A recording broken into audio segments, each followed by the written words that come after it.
Estamos muy contentos de comenzar una nueva temporada de REC de lunes a jueves, como en los viejos tiempos, y hoy vamos a hablar de un tema que nos atraviesa a todos. Creamos o no creamos en Dios, la verdad es que la pregnancia de esta palabrita es realmente notable en nuestra cultura. Pero ¿qué pasa con Dios y la ciencia? Hoy en día la discusión en neurociencia todavía no saldada es la siguiente. ¿El ser humano crea a Dios o tiene antenas para recibir a Dios? En ese sentido hay un libro que es apasionante, Las neuronas de Dios, de Diego Golombek. Él cree que hay algo innato en esto de creer. Vamos a discutirlo en el mejor de los sentidos. Se trata de buscar la ciencia que está escondida. La ciencia está escondida en la vida cotidiana y la dejamos pasar. La ciencia está escondida acá, debajo de ustedes, dentro de ustedes, en su casa. El miedo es una fuerza evolutiva fuertísima. Como les decía, las dos soluciones son contrapuestas, porque una te da respuestas cómodas, la religión te da respuestas, vos quédate tranquilo, las respuestas están, la otra te da incertidumbres, la otra te da dudas todo el tiempo, o sea, te da un poquito más de angustia. Por una de esas casualidades, ¿notaste que cuando empezás a comer un chocolate no podés parar hasta terminarlo? ¿No te gustaría descubrir por qué?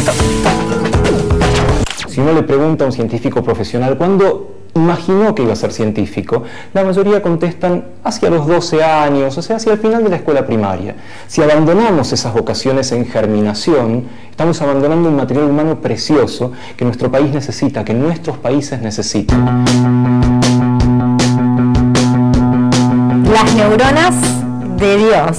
Diego Golombek, que es doctor en biología, de formación absolutamente cientificista, dice, y escuchen porque el planteo es bastante provocador, que nacemos programados de algún modo para creer. Hola, gracias por venir, Diego. Muchas gracias a vos, Romina. Sí, ¿cómo es esto? Separemos a las creencias del concepto de Dios, ¿sí? Y efectivamente venimos programados para creer, somos creedores innatos. Todos los niños son creedores, ¿sí? Creen en algo que está dando vueltas, en un espíritu. Si vos le decís a un chico que está jugando que ojo, porque el hermano mayor o el espíritu o tal duende te está mirando, te tenés que portar bien, y lo cree. Hay algo con lo cual venimos de fábrica y posiblemente haya sido algo evolutivo y no nos podemos escapar de eso.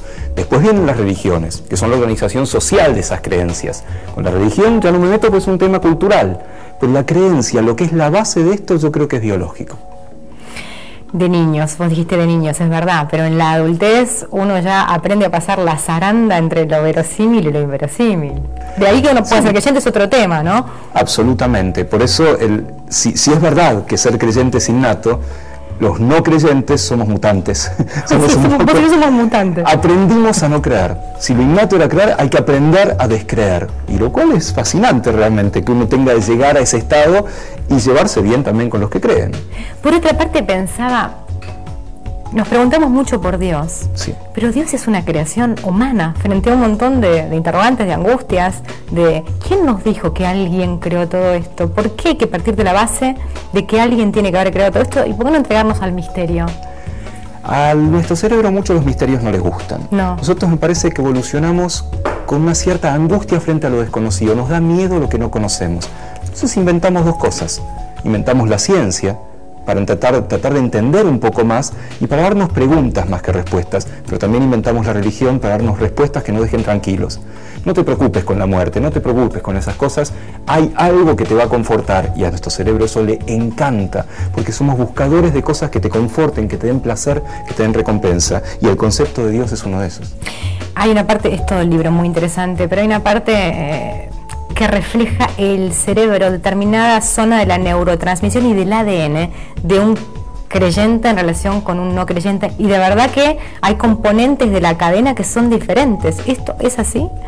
Con la parte genética propiamente dicho es un poco más polémico porque es difícil de estudiar. Hay estudios que están hechos con gemelos idénticos, gemelos separados, no te digo al nacer, pues es una exageración, pero muy temprano en la crianza. Entonces, ¿cuál es la idea acá para hacer un estudio genético? Si uno de los dos es creyente, es religioso, ¿cuál es la probabilidad de que el otro también lo sea? Y es más que el azar. Si uno de los dos gemelos que vive en cualquier lado es creyente, es más probable que el otro sea creyente que no lo sea. Esa es una evidencia tenue de una base genética, tenue porque puede haber muchas más cosas. Con respecto al cerebro hay evidencias mucho más sólidas. Cuando las personas creyentes están rezando o tienen una visión espiritual, una visión mística, o los derviches están dando vueltas, ¿viste? Cuando están así durante horas entrando en un estado nuevo de conciencia, se activan áreas específicas del cerebro. No solo eso, si vos estimulás esas áreas, aún en las personas no creyentes, algo pasa. En eso estoy completamente de acuerdo y es maravilloso ver cómo ocurre, ¿no? Pero calculo que lo que para un creyente es un rezo, para una persona no creyente puede ser una música determinada. ¿O absolutamente, no? O la meditación, que no tiene nada que ver con las creencias. Con el rezo lo que ocurre es que es un estado repetitivo. Lo que importa del rezo es repetir, repetir, repetir, y algo le pasa al cerebro. Lo mismo le pasa con el famoso OM. Si el OM te vibra de alguna manera el cráneo y algo le pasa al cerebro que te hace pensar diferente. Para algunas personas que culturalmente están predispuestas a que ese pensar diferente sea de algo superior, verán una imagen divina. Para otros, en todo caso, estarán más tranquilos o se sosegarán. Estaba pensando en las creencias en general. Vos hablas en un momento del libro de la zona del cerebro destinada a recibir el amor, sí, o enamorarse, qué sé yo, y decís, hay una zona del amor y hay una zona de Dios, ¿no? Algo así. Chan. Claro, pero vos fíjate, el enamoramiento, todos los que alguna vez nos enamoramos sabemos que eso no es del todo real, tiene algo alucinatorio, porque dura unos meses y después uno ve al otro en su completud. Bueno, no puede estar cercana a la idea de un Dios que racionalmente, si uno se pone a pensar en cómo funcionaría, qué función cumple, bla, bla, bla, no cierra demasiado. ¿No está cercano a la alucinación el concepto de Dios? ¿No puede ser una forma de la negación? La alucinación en todo caso sería un extremo. Yo me puedo plantar en la parte normal, la parte fisiológica de la gente que es creyente y no es un extremo, vive cotidianamente con esa creencia. Si vos te vas corriendo mucho hacia los extremos, sí, vas a encontrar alucinaciones o vas a encontrar casos de epilepsia. Sí, hay un apartado muy interesante entre la relación entre los místicos y la epilepsia. Absolutamente. ¿Qué es la epilepsia? Que un pedacito de cerebro enloquece y no se puede controlar con nada. Si esa epilepsia te agarra en un lugar que es motor, temblarás, tendrás convulsiones, te desmayarás. Si esa epilepsia, ese pedacito de cerebro que no se controla, está en estas áreas del cerebro que se encienden frente a lo religioso, vas a tener una visión mística. Es casi de cajón. Y vos lees las descripciones históricas de los místicos de la historia, ves lo que le pasaba a esta mina Juana de Arco. Juana de Arco. Tenía una crisis de ausencia. Lo que hoy un neurólogo diría es una crisis de ausencia. Se iba acá un rato y de pronto le hablaba del arcángel Gabriel. Por supuesto, era una alucinación, pero parece era real, porque para su cerebro era real. Y decidir qué es real y no cuando el cerebro está diciendo algo es muy difícil. Ahora, vos decís que tenemos un área del cerebro que tiende a creer, de nacimiento, por lo que fuera, sí, para bajar el nivel de angustia, para pensar que hay una vida mejor, para soportar, por mil motivos. A mí me encantaría creer también, pero no me pasa. Ese no me pasa también tiene que ver con mi cerebro, con un filtro racional que me permite determinar qué cosas, voy a decir una barbaridad sin ofender, son lógicas y qué cosas no. Si yo pienso en el Dios, como lo piensan los cristianos, los judíos, los musulmanes, es un dispositivo irrefutable que siempre tiene razón y nunca entiendo bien cómo funciona. Digo, si el Dios me pasa algo bueno y fue Dios, si me pasa algo malo y también fue Dios, eso no es lógico. Culturalmente está muy bien construido el concepto, pero de nuevo, sepárate de Dios y quédate con las creencias. La creencia en la causalidad, por ejemplo. A vos te pasa algo y pensás que es por algo, seas creyente o no. Ves 3 veces a una persona al mismo día y no veías hace meses. Algo está pasando. Algo ocurre con nuestro cerebro, le gusta darle causas a cosas que no tienen causas. Yo entiendo que le guste, pero también hay personas que nos damos cuenta de que es pura casualidad. O sea, es un trabajo. Absolutamente. Yo entiendo lo que decís y comparto que mucha gente es así.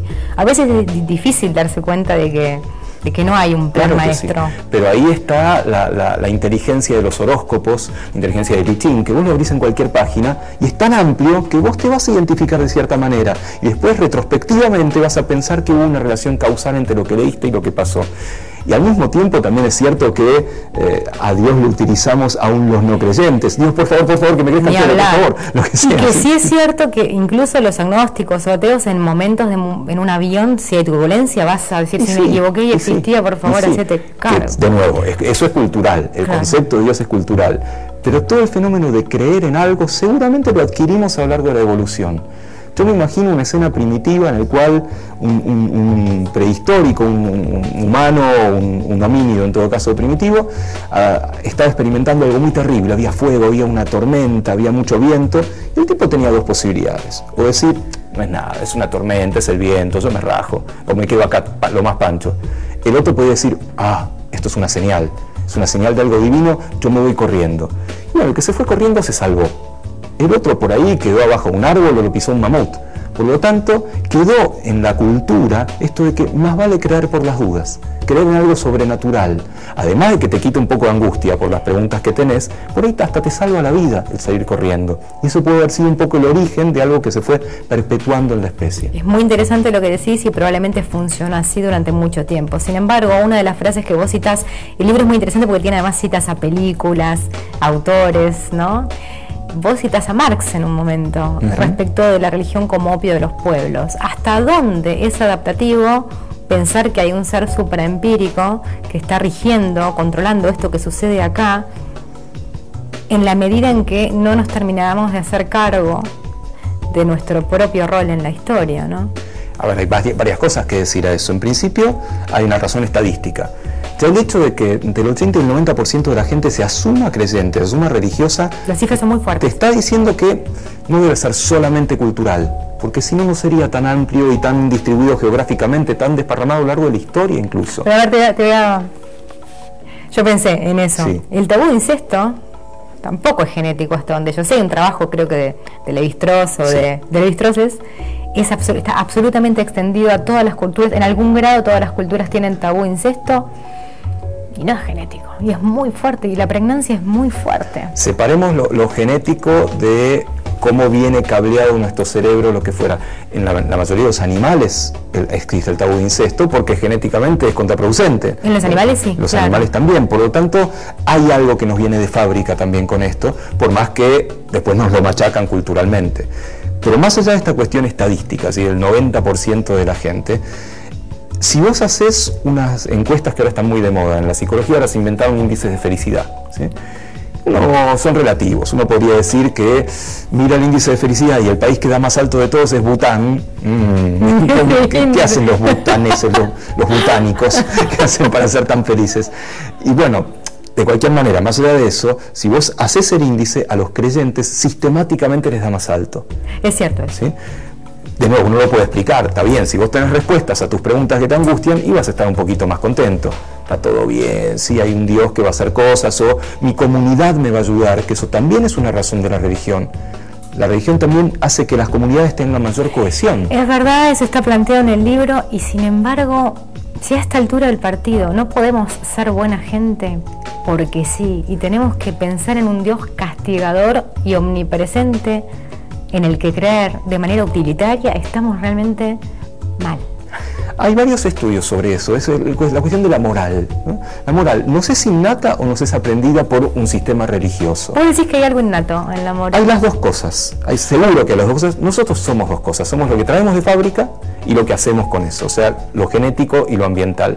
Con la moral también ocurre esto. Chicos que son prelenguaje, que uno podría decir que lo adquirido es poco en cuanto a lo cultural, ya tienen una posición moral. Vos les mostrás dibujitos en los cuales hay círculos que están empujando unos cuadrados y los círculos son malos, te hacen entender que los cuadrados son mejores porque los agarran, porque los acarician, etc. Hay una idea de que hay algo bueno y algo malo aún antes del lenguaje. Es una cierta evidencia, no te diré una prueba, de que lo moral viene también de fábrica, pero no cabe duda, después el sistema moral continúa. Y lo interesante de estos son los experimentos que te ponen en problemas. Los experimentos morales que te sacuden un poco la estantería. Hay experimentos que son muy famosos. Una de las preguntas el de a quién salvar, por ejemplo. ¿De a quién salvar? Eso es tremendo. Vos estás en un tren y tenés que decidir hacia dónde va la vía. Acá atropellás a 5 chicos, acá una señora mayor, un señor mayor. Es tremenda esa decisión. Al cerebro le cuesta mucho. Y la gran mayoría salva a los chicos. La enorme mayoría salva a los chicos. Por cantidad y por esperanza de vida. Por esperanza de vida, absolutamente. Sí. Apasionante esta charla, Diego. Hacemos una pausa y seguimos conversando. Ya venimos.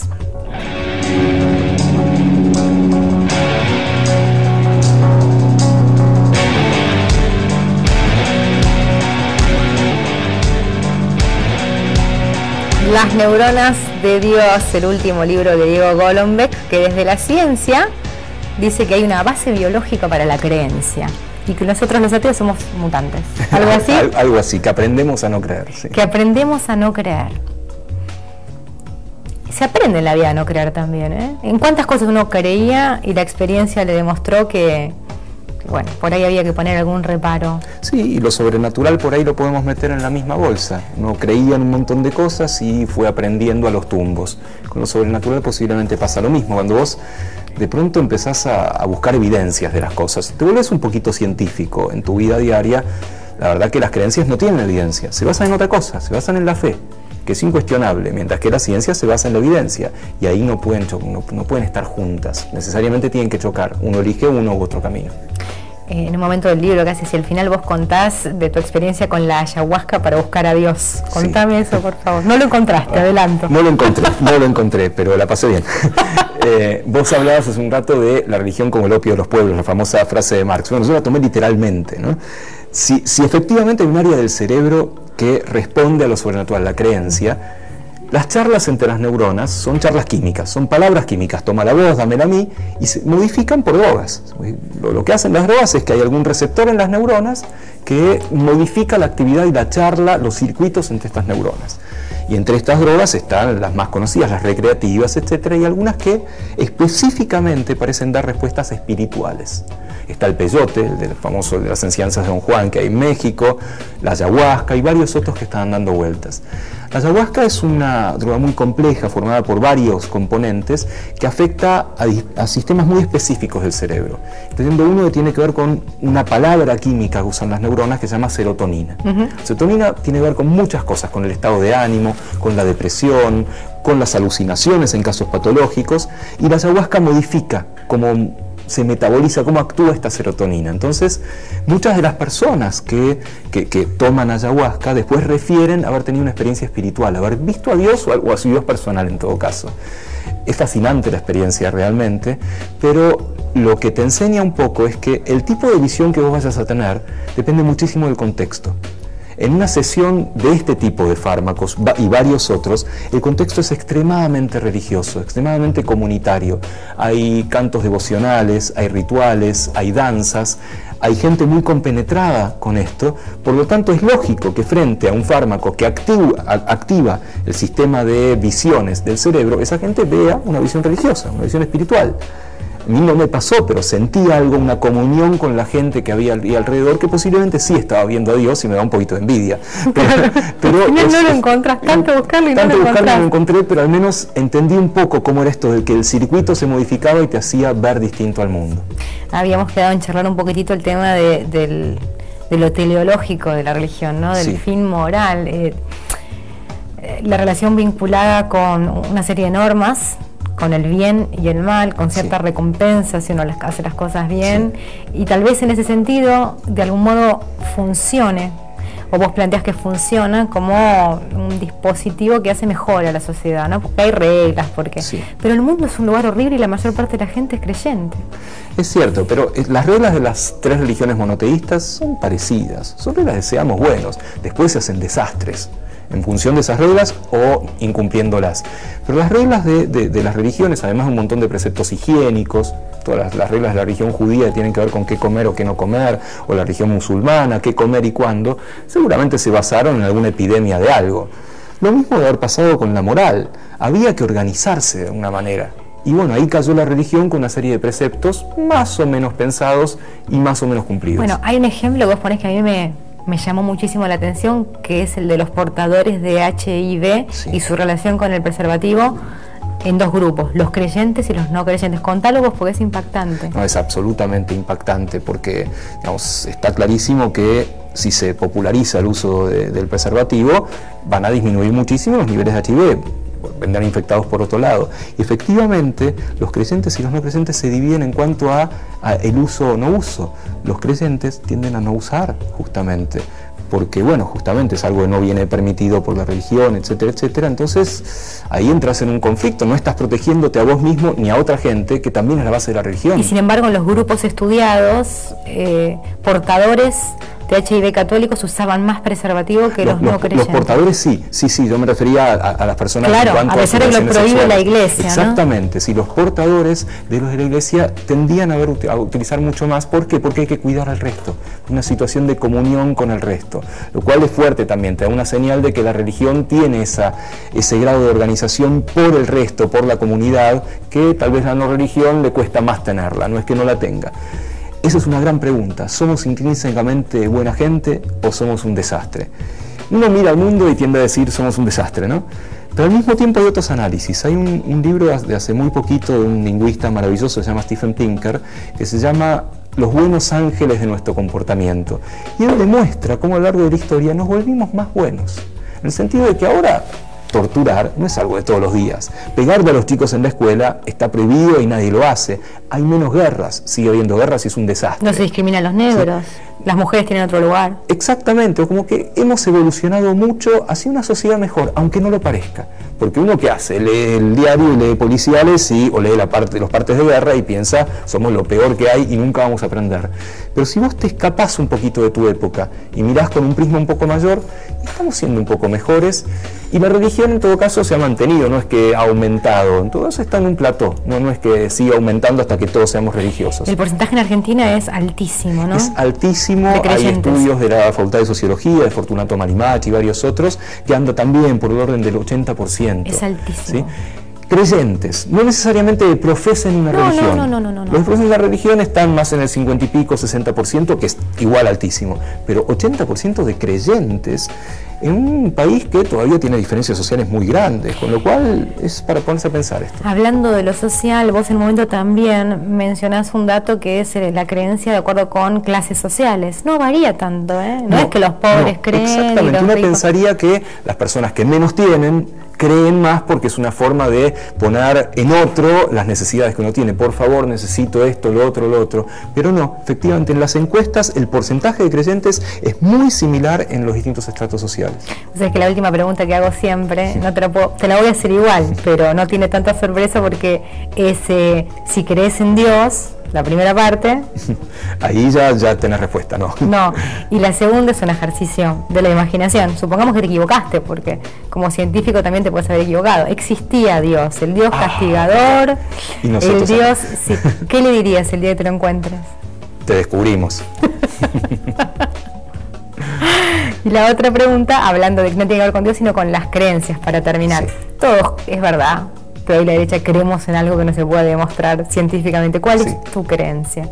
No es Dios, tu droga. No, es que Dios no es una pregunta científica. De hecho, yo en el libro no hablo de Dios, no hablo de la pregunta de si existe o no existe Dios. Bueno, un poco hablas de Dios, ¿eh? Sí, pero no de la existencia. No me interesa, no te interesa como pregunta científica. Me interesa como fenómeno, como charla de café. Seguro. Me interesa saber por qué creen los que creen. ¿Y en qué creo yo? Y en cosas muy parecidas a las que vos decías hace un rato, ¿sí? Que tampoco puedo mostrar el amor o mis hijos o cosas que veo en la naturaleza, veo en el laboratorio y me maravillo de lo que está ocurriendo. La belleza. La ciencia es una búsqueda de la belleza. Gracias por haber venido, Diego. Muchas gracias.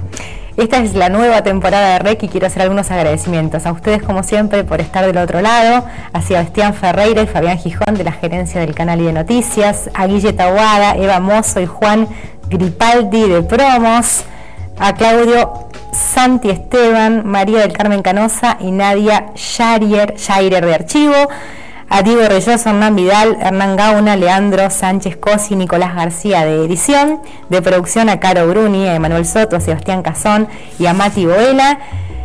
Y también a Vicky Langdon, a Ángeles Rafael, a Nicolás Gómez Muñoz, a Mariana Serramea, a Fernando Lapowski, a Leandro Villarruel Gato, a Betiana Fernández Martino, a Andrea Fernández, a Gastón Orsini y a Florencia Colombo. Es un placer, por supuesto, también a todos los técnicos que hacen con tanto amor esto, que es una charla, el más antiguo de los métodos para llegar a alguna conclusión o para aprender algo. Gracias por estar del otro lado, vamos por otro año.